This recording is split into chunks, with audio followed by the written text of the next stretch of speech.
నేను క్షణం కూడా సీత లేకుండా బ్రతకలేనని అన్నాడు. అంత ప్రేమ అండి మా ప్రభువుకి.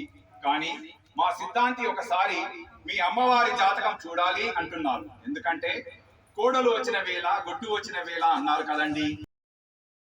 మా ఇంటికి వస్తే మా జాతకాలు ఎక్కడ తలకిందులు అవుతాయి. మా సిద్ధాంతి గారిని ఒక్కసారి సీతమ్మ జాతకం చూడమని అడిగాను. అసలు మీ శ్రీవారు మా అమ్మవారి వైపే మొక్కుతూ ఉంటే ఇంకా జాతకాలు ఎందుకండి? అసలు ఈ జాతకాలన్నీ మా సీతమ్మ దగ్గరికి వచ్చాకే బాగుపడ్డాయి. అంతకు ముందరు ఆడవారిని అంటే తాటికి కొట్టే స్థాయి నుంచి శివధనస్సు ఎక్కువ పెట్టే స్థాయికి ఎదిగాడు మీ అబ్బాయి. ఇంతకీ అబ్బాయి గారి గురించి చెప్పండి అంటే కాసేపు జాతకాలు అంటారు, కాసేపు పాయసాలు అంటారు, కాసేపు ఏదో ఇంద్రాజలము ఇంద్రనీలం అంటారు, ఇంకేమో చెప్తారు. ఇంతకీ మీ అబ్బాయిలో విషయం ఏం లేనట్టుందే. ప్రపంచంలో ఎవరైనా ఎలాంటి వరుడు కావాలని కోరుకుంటారో అలాంటి సర్వ సగుణ సంపదలు పుష్కలంగా మా రామచంద్రుని దగ్గర ఉన్నాయి. మా రామయ్య సత్య పరాక్రమవంతుడు, ధర్మాత్ముడు. రామో విగ్రహవాన్ ధర్మ అని ఒక రాక్షసుడైన మారీచుడు అన్నాడు.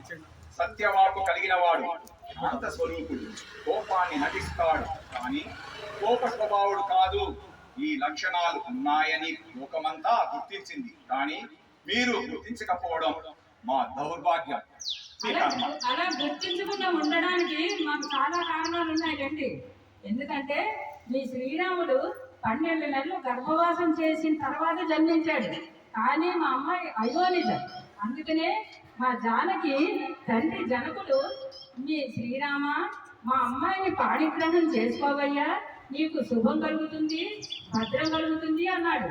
మా అమ్మవారు శ్రీవారి పక్కన ఉంటేనే విందులు, వినోదాలు, భోజనాలు, గారెలు, బూరెలు, మణిగారాలు, పచ్చలు, పూసలు, ఆభరణాలు అన్నీ స్వామివారికి దొరుకుతాయి. మా సీతా మహాలక్ష్మి కొంచెం పక్కకి జరిగింది అనుకోండి, ఈ స్వామివారు ఏ ఆవచ్చి ఏ సమయంలో ఏ పాలిస్తుందా అని నోరు వెంటబెట్టుకుని కూర్చోవాలి. చూసుకోండి. అయ్యా